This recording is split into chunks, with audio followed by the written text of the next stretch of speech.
Welcome back to my channel Shreya సాత్విక. ఈరోజు వంకాయ ఆలుగడ్డ కర్రీ ఎలా చేస్తారో నా స్టైల్లో చూద్దాం. మనకు కావాల్సిన ఇంగ్రీడియంట్స్ వచ్చేసి వంకాయలు, ఆలుగడ్డలు, కొత్తిమీర, పచ్చిమిర్చి, అల్లం వెల్లుల్లి పేస్ట్. సో నేను పచ్చిమిర్చిని గ్రైండ్లో పేస్ట్ చేసుకున్నాను అన్నమాట. సో పేస్ట్ అయితే ఈజీగా అయిపోతుంది కదా, సో దాన్ని కట్ చేయడం చాలా డిలే అవుతుంది అనేసి నేను పచ్చిమిర్చి పేస్ట్ చేసుకున్నాను. సో ఇలా పచ్చిమిర్చి పేస్ట్ చేసుకొని ఒక బాండి పెట్టుకొని అందులో పచ్చిమిర్చి పేస్ట్, ఉల్లిగడ్డలు వేసుకొని మంచిగా కలుపుకోవాలి. సో ఆనియన్స్ అనేవి దూరగా వేయించుకోవాలి. కొంచెం అల్లం వెల్లుల్లి పేస్ట్, కొంచెం పసుపు వేసుకొని మంచిగా ఫ్రై చేసుకోవాలి.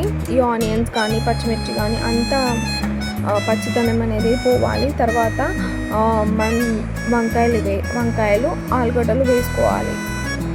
సో మంచిగా వంకాయలు ఆలుగడ్డలు వేసుకొని మంచిగా కలుపుకోవాలి. కలుపుకొని ఇలా నేను చూపించిన విధంగా మంచిగా మగ్గనివ్వాలి. సో ఇలా వేసుకొని మంచిగా కలుపుకున్నాక కొద్దిసేపు మనం ఆవిరి అనేది పెట్టుకోవాలి. ఒక ప్లేట్ తీసుకొని దానిపైన వాటర్ వేసేసుకొని ఆవిరి పెట్టుకుంటే మంచిగా ఆయిల్లోనే ఉడుకుతుంది. సో ఇలా నేను చూపించిన విధంగా మళ్ళీ ఈ ఆవిరి వాటర్ పారబోసేయాలి, ఎందుకంటే అందులో వేస్తే టేస్ట్ అనేది పోతుంది.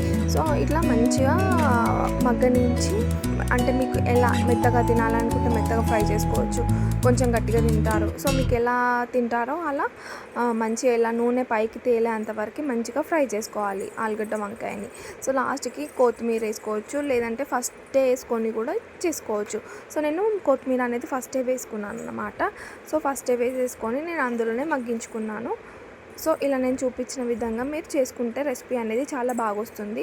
So please like, share and subscribe to my channel.